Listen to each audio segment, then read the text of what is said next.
Got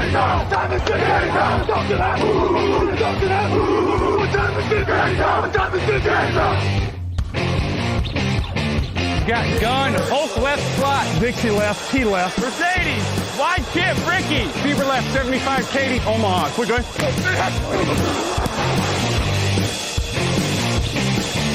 Last play of the game.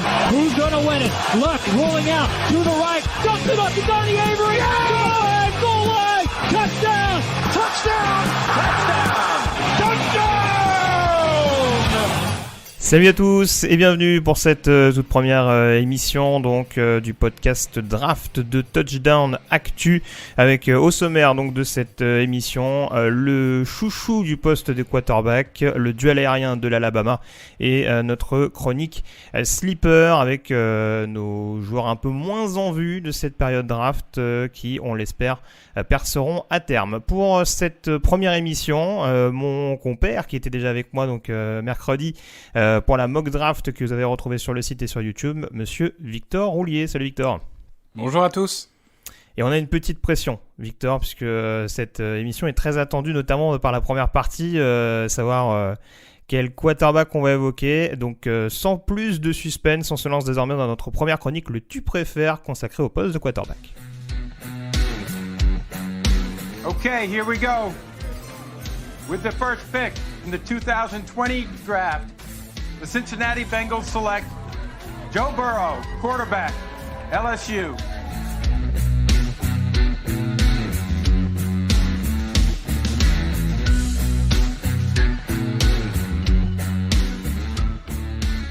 Et qui, justement, pour succéder à Joe Burrow en 2021, alors on avait nos petites prédictions pendant la mock draft. Il y a deux noms, forcément, Victor, qui reviennent avec insistance, et ce depuis plusieurs mois maintenant.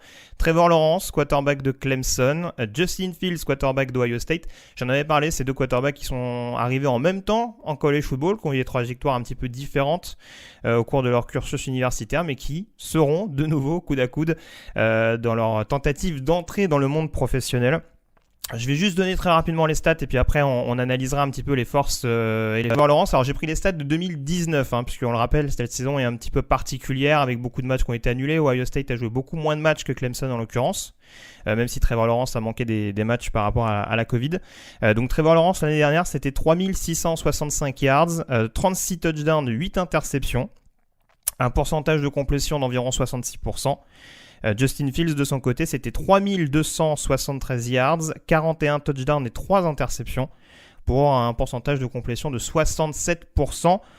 Donc ça reste quand même relativement serré. Il y a les stats à la course que j'aurais pu vous sortir également, puisqu'on a Trevor Lawrence à 563 yards et 9 touchdowns au sol l'année dernière contre 484 yards et 10 TD pour Justin Fields du côté de Columbus. On va donc planter le décor tout de suite, Victor, en énumérant notamment les principales facultés nécessaires à un quarterback dans l'univers professionnel. Et la première des questions qui se pose, c'est la gestion de la poche. Qui te fait la meilleure impression? En tout cas, qu'est-ce que tu décèles chez l'un et chez l'autre des concurrents, en tout cas pour ce premier choix de draft? Et pour cette première catégorie, j'ai envie de dire que j'ai un favori assez clair. On va être honnête, tu l'as dit, c'est vraiment les deux quarterbacks sont au-dessus du lot, donc on va parler de défauts, mais la plupart des défauts sont plus des axes d'amélioration, parce qu'on est vraiment dans le haut du panier. Ici, Trevor Lawrence, c'est une gestion de la poche irréprochable. Le jeu sous pression, il maîtrise, il accélère sa mécanique lorsqu'il faut, il sait adapter sa lecture, adapter son jeu à la pression qui arrive. Il sait lâcher le ballon quand il le faut, et on voit souvent en NFL que c'est un des défauts de certains jeunes quarterbacks, c'est de garder trop le ballon. Lui, il arrive très bien à identifier le moment où il doit la lâcher. Donc vraiment, j'ai envie de dire, c'est le point fort de Trevor Lawrence, c'est ce QI football dans la poche qui rappelle les tout meilleurs. Je l'avais comparé pendant un mock à Peyton Manning, c'est vraiment... on est dans ce genre de QI football, donc ça vraiment impressionnant. Sur Justin Fields, pour le peu qu'on en a vu cette année, il y a un peu d'amélioration, mais c'est vrai que c'est peut-être un des axes qui m'inquiète le plus, c'est qu'il a parfois du mal, sous pression, à identifier le jeu. Et l'année dernière, quand même, c'est 31 sacs concédés alors qu'il a une O-line qui est plus que correcte, c'est 11 fumbles.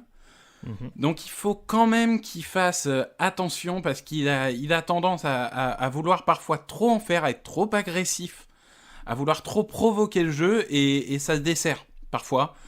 On l'a vu beaucoup en 2019. En 2020, ça allait mieux. C'est plus le dernier match au niveau des interceptions que ça a pu inquiéter un peu, mais voilà, il faut encore qu'il progresse. C'est son principal axe d'amélioration. Et il faut qu'il protège mieux sa balle. Ouais, c'est ce que j'allais te dire.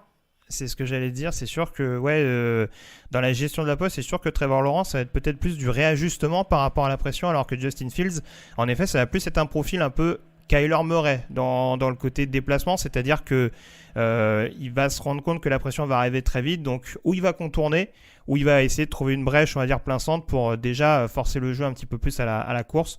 Mais là n'est pas le sujet, en l'occurrence, on parlait exclusivement de la gestion de la poche, mais c'est vrai que c'est deux approches différentes, et c'est peut-être là-dessus, en l'occurrence, que Trevor Lawrence coche un peu plus de cases, en l'occurrence, chez certaines franchises NFL. C'est en effet cette capacité à être peut-être un peu moins foufou, si je peux prendre cette expression un peu bancale, mais en tout cas c'est ce qui en fait son... Voilà, c'est là-dessus où Trevor Lawrence marque des points assez précieux dans la comparaison. Si on parle des attributs physiques, autre critère important, alors les attributs physiques, je vais le dire tout de suite, ça comprend différents paramètres. Le gabarit, on sait que c'est quelque chose, même si c'est de moins en moins vrai ces dernières années, pour le poste de quarterback, c'est quelque chose qui est de plus en plus scruté. Et du coup, là, c'est d'autant plus important à l'heure actuelle, la mobilité. On sait que des Russell Wilson, des Deshaun Watson notamment ont beaucoup modifié cet aspect du jeu. Dans ce que tu vois en termes de taille, de gabarit, de mobilité, qu'est-ce qui te rassure le plus d'emblée sur ces deux profils ? Mais j'ai envie de dire que c'est deux profils vraiment différents, pour le coup. C'est-à-dire qu'ils font tous les deux 100 kilos. Sauf que Trevor Lawrence, il fait 2 mètres et que Justin Fields, il fait 1m90. Bon, ce qui n'est pas préjudiciable, ça reste une taille suffisante, mais... Oui, tant qu'on reste au-dessus du 1m90, ça va. Voilà, non, mais ce que je veux dire, c'est qu'il y en a un qui est beaucoup plus costaud, alors que l'autre est beaucoup plus longiligne. Donc c'est vraiment deux joueurs totalement différents. Physiquement, les deux utilisent parfaitement leur corps. Trevor Lawrence, il sait ce qu'il est. Donc il va pas aller au contact ou quoi, mais il sait utiliser ses jambes lorsqu'il le faut. Il le montre, il l'a montré en demi-finale nationale l'année dernière, il le montre dans la saison, tu l'as dit, il a quand même 500 yards, c'est loin d'être ridicule. Il va pas prendre des grosses courses risquées, il va pas improviser ses courses un peu à la Russell Wilson, ça pas du tout.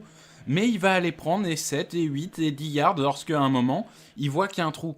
Et on va dire que c'est un quarterback à l'ancienne dans la façon dont il gère ses lancers, dans la façon dont il lance, mais dans la façon dont il bouge, c'est très moderne. C'est ce quarterback dont on attend qu'il puisse faire la différence.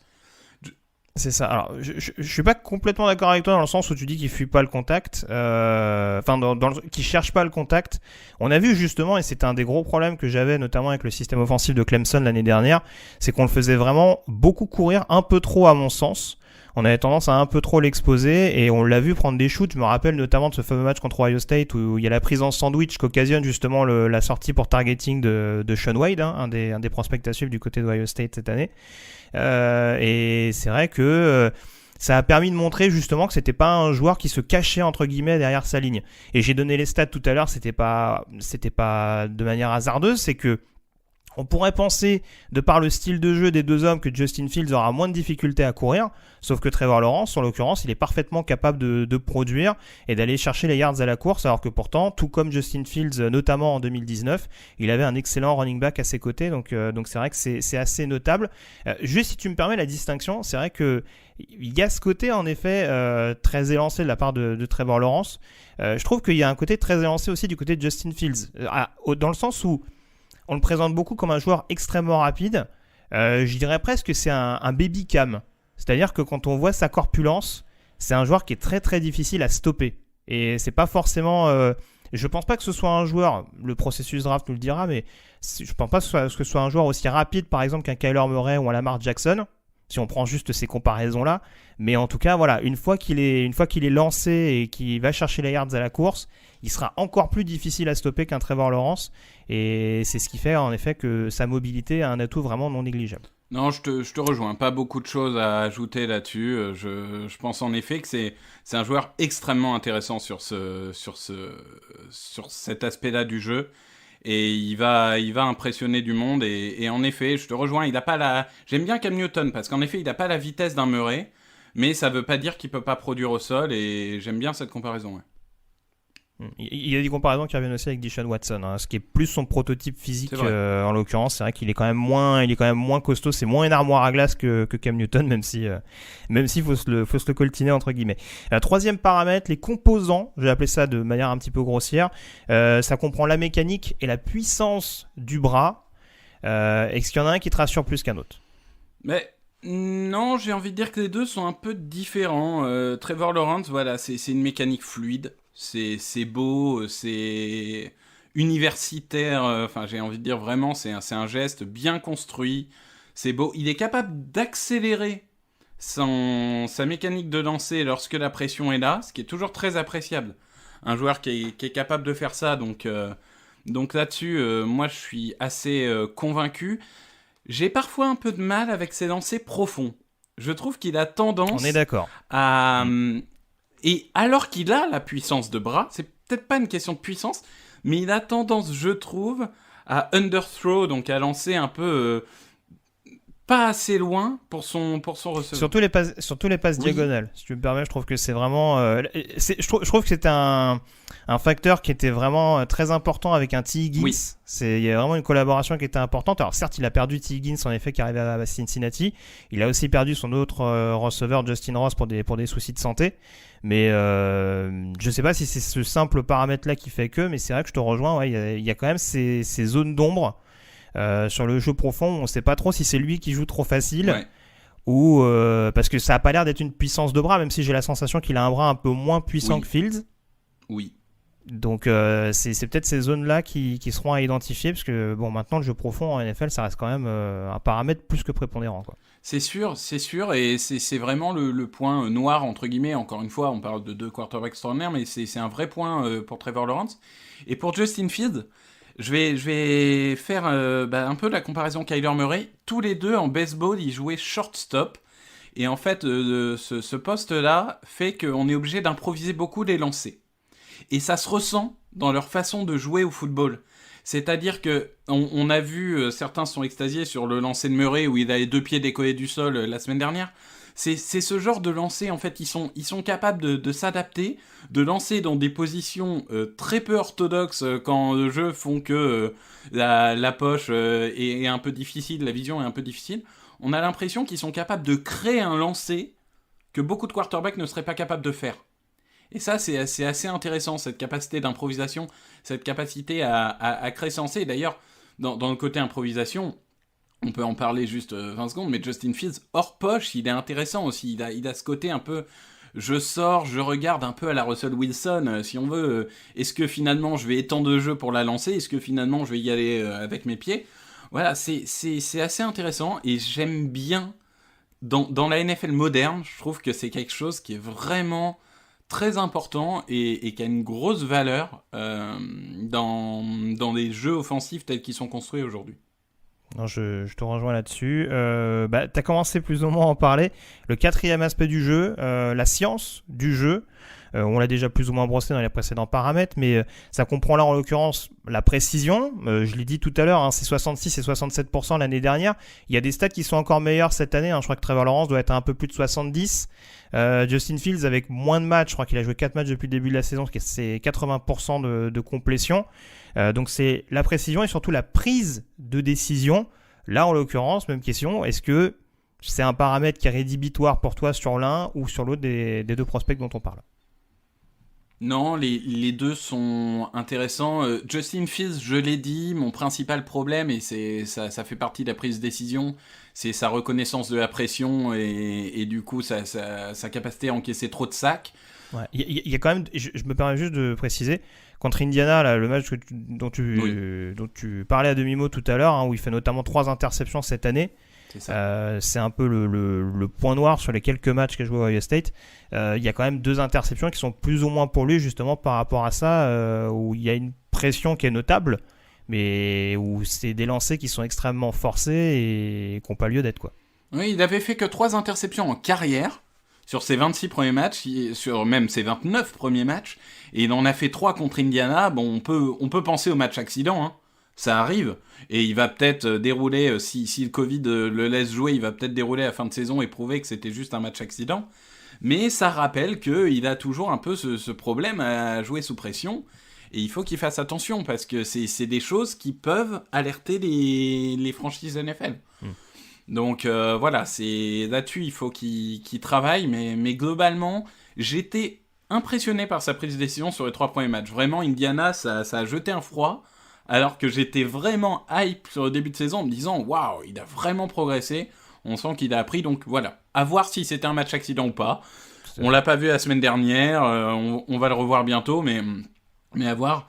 Et au niveau de Trevor Lawrence, j'ai envie de dire que le seul petit point, c'est que je trouve qu'il a cette tendance, mais très commune chez les quarterbacks universitaires, à parfois rester trop longtemps bloqué sur sa première lecture. Ouais, alors oui, après, fois, c'est vrai qu'il n'a pas le matos au niveau receveur que peuvent avoir Alabama ou même Ohio State. Ouais, ouais, je suis pas. Oui, non, je vois ce que tu veux dire. Il y a peut-être moins de après, stars. non, ça reste le haut du panier. Parle. Non, mais ça reste Voilà. le haut du panier. On parle de Clemson, hein, on parle pas de Bowling Green. mais voilà, je trouve que parfois il reste bloqué sur la première lecture et du coup il lance dehors souvent quand la première lecture est bloquée. Et c'est quelque chose qu'il faut travailler. Faut voir le reste du terrain parce que il faut pouvoir s'adapter. S'il arrive aux Jets, par exemple, hein, il aura peut-être pas un énorme receveur sur qui lancer, donc il va aussi falloir qu'il bouge les yeux et qu'il voit si la première lecture est pas là, faut aller voir la deuxième, faut aller voir la troisième. Après, ça reste un joueur avec un QI football énorme, donc il y arrivera, mais il faut qu'il travaille un peu dessus, je pense. Très bien, on en vient à la dernière catégorie, Victor, le caractère, le leadership. Est-ce qu'il y a quelque chose à redire sur la personnalité de ces deux personnes-là, concrètement? Non, moi je pense qu'on a fait le tour. On a 2 joueurs qui sont allés, qui mènent des plus grandes universités du pays. Bon, on va dire que le petit truc qui rajouterait à Justin Fields, ça serait que il gagne un titre national ou au moins qu'il montre en play-off qu'il peut mener son équipe loin. Ça, on attend de voir. Alors, j'espère qu'avec le nombre de matchs réduits, ils auront quand même une place en play-off. Trevor Lawrence, je pense qu'il a déjà prouvé là-dessus. Donc, j'ai pas trop de doutes. J'ai envie de dire que Justin Fields, il a peut-être pas eu tellement l'opportunité de prouver. J'aimerais bien qu'il ait cette opportunité cette année. Ouais, c'est ça. Trevor Lawrence a quand même est un leader de Clemson depuis son arrivée sur le campus quasiment, hein, donc puisqu'il a été titularisé très vite. Donc c'est sûr que ça joue en sa faveur. Encore une fois, c'est des clés qu'on vous donne pour analyser un petit peu ce duel à venir entre Trevor Lawrence et Justin Fields. Et je vais avouer un secret de polichinelle, on va dire. On a fait donc le top 5 le mois dernier sur les positions. Il y a quand même eu une unanimité au sein de la rédaction avec 5 votes de Trevor Lawrence en première place, 5 votes de Justin Fields en deuxième. Mais voilà, encore une fois, c'est pas un écart monstrueux. Il peut encore se repasser des choses. Et comme le disait Victor, il y a une saison qui doit se terminer. Et si Justin Fields sort vraiment le grand jeu, sait-on jamais, ça peut éventuellement redistribuer les cartes d'ici là. On vous invite en tout cas éventuellement à regarder le Clemson Ohio State, notamment de la saison passée, pour pouvoir voir les deux hommes dans un événement majeur et entre guillemets en face à face. Voilà pour cette première partie, pour cette première chronique. On enchaîne dès à présent avec le match-up de la semaine. Ladies and gentlemen, let's get ready to rumble! Et pour ce match-up, on prend la direction de l'Alabama, Victor, pour le duel entre l'Iron Bowl entre Alabama et Auburn. C'était un duel plus qu'intéressant au-delà de la tradition entre les deux programmes, puisqu'on avait face à face le corner d'Alabama, Patrick Surtain, dont on a parlé mercredi, considéré comme peut-être le meilleur cornerback du plateau. Et face à lui, Seth Williams, receveur d'Auburn, un des nombreux receveurs, on va dire, outsiders dans cette classe, on va dire en plus ou moins deuxième tour, en tout cas pas très très loin derrière, dans cette classe encore assez chargée, dont on attendait de voir ce que ça allait donner. Alors on va le dire tout de suite, on n'a pas été vraiment aidé par les différents coachs, puisque du coup c'est un match-up qui a été pour le moins occasionnel sur cette sortie. On n'a pas forcément notamment utilisé Seth Williams de la manière dont on l'utilise en règle générale. Donc on va insister sur le point fort de chacun sur cette rencontre, le point faible, et savoir éventuellement qui nous a le plus convaincu. Je vais commencer forcément par celui qui a la meilleure cote, Victor. Patrick Surtain, pour toi, quel a été son point fort sur cette confrontation avec Seth Williams? Patrick Surtain, même si je considère que c'est un de ses moins bons matchs de la saison, ce qui est bien de voir avec lui et ce qui explique pourquoi il est top 15, c'est que même quand il est moins bon, entre guillemets, ça reste une bonne performance. Globalement, il y a 5 targets sur lui, il y a 3 réceptions et 25 yards. Ce match était à l'image du joueur, c'est-à-dire il n'est pas flashy, il va pas... sur les highlights, on va pas le voir partout faire des grosses actions et tout, mais une constance sur toutes les actions. Il est là, il fait des choses, il couvre bien, il sait qu'il n'est pas le plus rapide, mais comme il est intelligent, il se place bien. Il fait en sorte de pas encaisser trop de yards, de prendre, s'il doit encaisser la réception, de faire qu'elle soit de 4 yards et pas de 12. Donc voilà, moi j'aime bien, c'est un Byron Jones, j'aime bien la comparaison, c'est un joueur qui va pas faire 10 interceptions dans la saison, mais à chaque match, il va pas encaisser beaucoup de yards, pas encaisser beaucoup de réceptions. On le voit, les quarterbacks n'ont pas envie de danser sur lui, et c'est un joueur QI football plus. Ça s'est vu sur le match de ce week-end en tout cas, et c'est vrai que en effet, moi ce qui m'a vraiment... Alors même si sa prestation, en effet, on l'a vu meilleur sur d'autres matchs, moi ce qui m'a impressionné, c'est vraiment sa lecture du jeu. C'est vrai que ce qui démarque aussi les joueurs talentueux, des grands joueurs, c'est aussi cette faculté à savoir reconnaître les jeux, à savoir identifier très rapidement ce qui va être proposé par l'équipe adverse. Et on l'a vu sur certaines phases de jeu, je pense notamment à cette course jet sweep de Williams justement, où c'est pas forcément le receveur qui couvre initialement, et pourtant il prend l'initiative dès le début d'aller chercher Williams dans le backfield pour provoquer une perte de terrain importante. Et c'est vrai qu'on le voit souvent placé au bon moment. Il y a un fumble qui recouvre également, alors qu'il sera annulé par la suite, mais où on voit qu'il est présent dans une zone qui est pourtant pas du tout la sienne, et c'est ça aussi qui fait que ce joueur est quand même assez particulier. Il sort de son simple domaine de compétences et il apporte aussi à son équipe dans ce registre-là. Le point fort de Seth Williams pour toi? Seth Williams, c'est un gros gabarit, 1m90, 95 kg. Moi, ce que j'aime, c'est sa capacité à gagner des 50-50, à faire des réceptions sur le physique. Alors, il fait pas un gros match, Il fait 3 réceptions, 17 yards, donc c'est très compliqué pour lui. Il fait une réception qui est assez symptomatique de ce qu'il est, c'est-à-dire qu'il y a 2 défenseurs sur lui, il saute plus haut, il impose son corps et il fait quand même la réception. Donc c'est ça son jeu, c'est ce qui peut le rendre intéressant pour les scouts, c'est que, à mon avis, son principal, on le voit, son principal point fort, c'est justement ce physique qui lui permet de gagner des ballons contestés, des 50-50, et qui fera peut-être de lui une grosse menace en red zone. C'est vraiment un joueur qui peut être intéressant dans ce domaine-là, et il l'a pas forcément autant montré qu'on l'aurait voulu dans ce match, mais ça reste sa qualité première. On est d'accord. Moi, il y a quelque chose que j'ai quand même, qui m'a peut-être un peu sauté aux yeux. Alors, on le sait de par ce que tu expliquais. Alors, il a un bon physique, mais il n'a pas forcément une super capacité de séparation, notamment quand il est en man.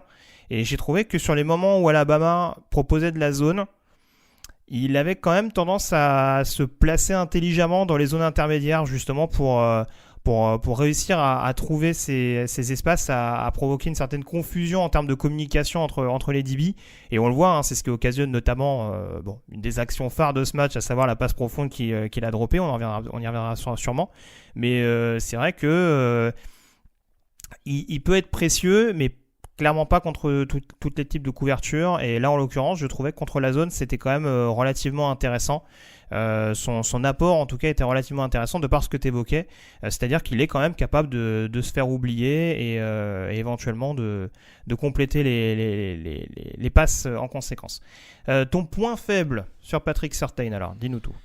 Mon point faible sur Patrick Surtain, c'est sa vitesse et sa capacité à recover, donc à se reprendre lorsqu'il est pris sur le premier mouvement, ce qui arrive pas souvent, mais lorsqu'il est battu au départ. Il y a un moment, il se fait complètement avoir par Seth Williams. Ça aurait dû être un touchdown de 70 yards. Bon, Seth Williams la laisse tomber la balle alors qu'elle était pour lui. J'ai toujours ce petit bémol de me dire Patrick Surtain, le jour où il arrive en NFL, dans une Copycat League où il y a de plus en plus de petits joueurs rapides, est-ce qu'il va réussir à suivre ce type de joueur ? J'ai peur qu'il soit en difficulté. Alors bien sûr, on pourrait parler de Tyreek Hill, qui est, on va dire, l'emblème de ce type de receveur, mais j'ai peur qu'il soit en difficulté face à ces joueurs-là. Et du coup, le problème, c'est que la vitesse, c'est pas quelque chose qui s'apprend, c'est quelque chose que tu as ou que tu n'as pas. Et il est tellement intelligent que 90% du temps, ça suffit. Mais il peut être sujet au touchdown de 80 yards où le mec est passé derrière et il a jamais pu le rattraper, quoi. Mais bon, après, c'est encore une fois, on parle du meilleur, pour moi, le meilleur cornerback de la QV. Mais il y a juste ce petit point où je me dis, il faudra bien choisir qui il défend quand même. Ah, c'est sûr, c'est sûr. Après, c'est pour ça qu'ils ont mis, je pense, du côté d'Auburn, un receveur un peu plus rapide, justement, que Seth Williams sur ce match-là. Anthony Schwartz, en l'occurrence, dont on parlera sûrement lors du processus draft. Et bon, il n'y a pas été... Mais j'entends ce que tu dis, mais non, c'est sûr que ce sera en tout cas un secteur à surveiller. Ça rejoint ce que je veux dire sur Williams, le point faible de Surtain, pour moi, c'est ses instincts. C'est-à-dire que c'est un joueur qui sait, qui peut lire le jeu adverse, mais des fois, il a ce côté qu'on retrouve chez beaucoup de cornerbacks très confiants, ce côté un petit peu gambler, où on se retrouve forcément avec des receveurs absolument seuls, alors qu'il est paradoxalement pas très très loin, et c'est vrai que ça c'est un problème qui va être à surveiller. Je me rappelle d'une action justement avant la mi-temps où on voit Williams catcher un ballon alors que Surtain couvre un secteur de jeu où il y a déjà un coéquipier juste devant. Et voilà, c'est ces petits éléments-là où, en l'occurrence, va falloir se discipliner un peu plus. Je pense qu'il a de quoi faire à la maison. Hein. On le répète, hein, encore une fois, il a un père qui a joué en NFL de nombreuses années. Mais ça va être quand même à corriger ce côté un peu trop instinctif et, pour vraiment être pleinement performant en NFL. Ton point faible de Williams, on a déjà plus ou moins évoqué quelques petits paramètres. Ouais, très vite, moi c'est sa vitesse. Ça veut pas dire que il sera pas compatible avec la NFL, mais je trouve que quand bien même on a toujours besoin d'un receveur puissant dans les équipes, c'est bien lorsqu'il a un minimum de vitesse et d'accélération. Et Seth Williams, j'ai l'impression que niveau vitesse et accélération, c'est compliqué. J'ai toujours l'impression qu'il lui manque ce côté explosif qu'il aura jamais. Et ça me dérange un peu dans la NFL d'aujourd'hui. Alors sur ce match-là, moi ce qui m'a embêté, c'est qu'on dit souvent il est pas très rapide, mais il a des bonnes mains. Les bonnes mains, je les ai pas trop vues sur ce match-là, parce qu'en l'occurrence, c'est vrai qu'il y a pas mal de drops un petit peu fâcheux. Et c'est vrai que voilà, si pour un joueur qui était censé capitaliser sur quelques-uns de ses points forts dans l'optique de la draft, si en plus même ces points forts-là, alors qu'il est absolument seul sur certaines actions, sont pas mis en évidence, ça peut en effet le faire régresser encore une fois dans une classe de receveurs qui s'annonce de nouveau assez copieuse. Si on fait le bilan, qui t'a le plus convaincu sur ce match-up, Victor ? Patrick Surtain. Oui, Patrick Surtain également, pour moi. Certains diront que c'était pas dur. Mais Patrick Surtain en l'occurrence. On passe dès à présent à notre sleeper. Hey, Kurt Warner here. Hi to everybody at the Touchdown Podcast.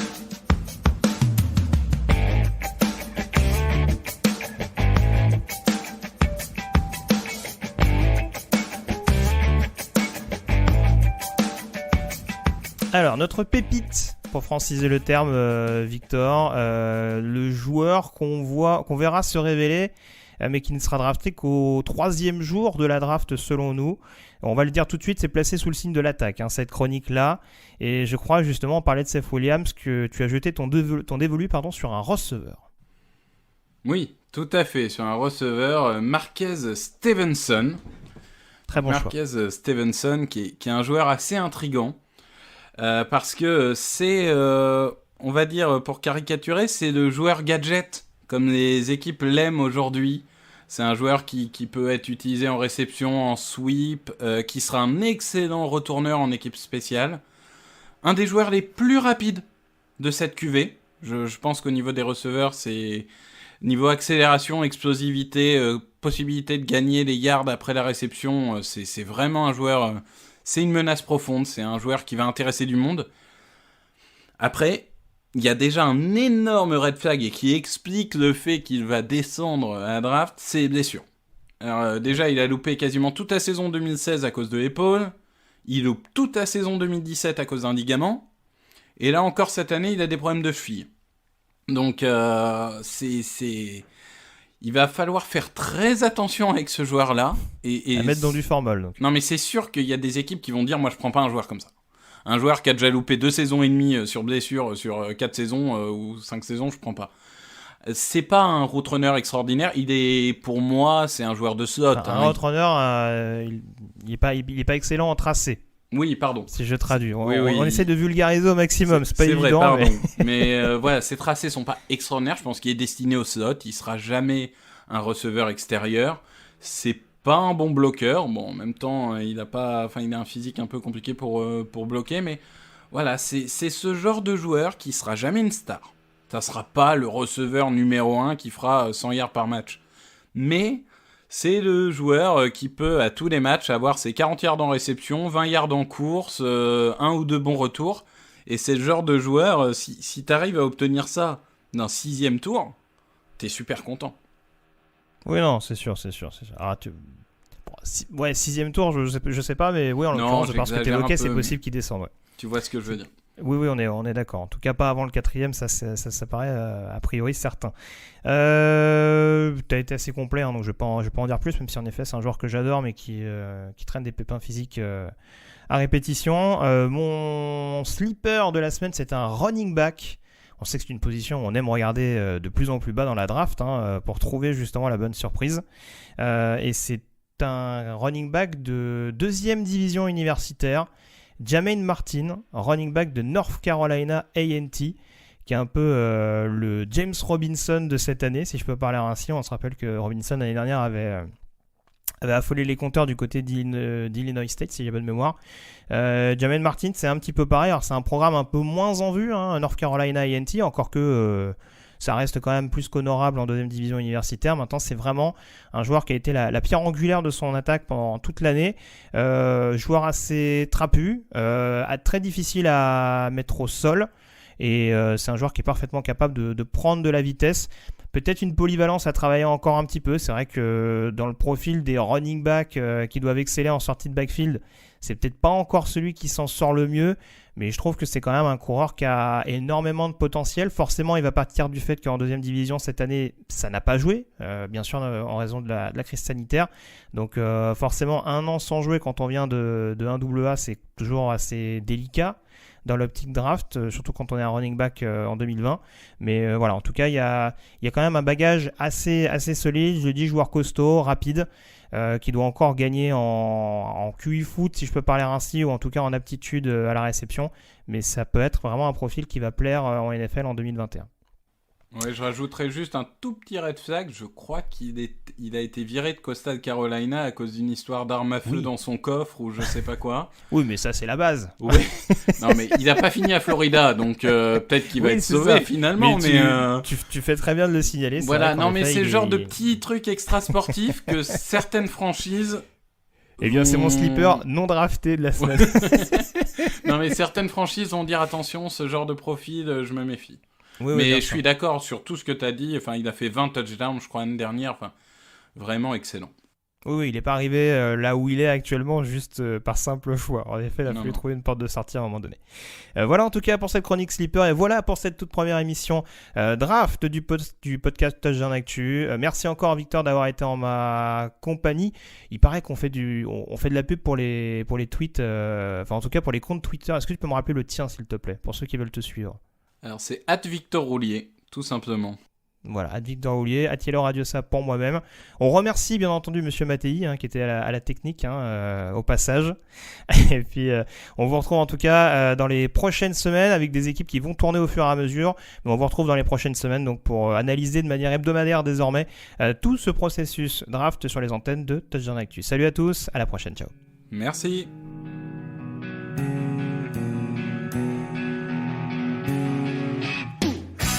Analyse, fromage et jeux de mots, tout sur le foutu est en TDAQ. Le mardi, le jeudi, tailgate au risotto, les meilleures recettes en TDAQ. Fumble pour JJ Watt, Bismuth pour Marshall Lynch, Rocas Global Beckham, Tom Brady quarterback, calé sur le fauteuil, option Madame Irma, à la fin on compte les points et on finit en mode Ciao.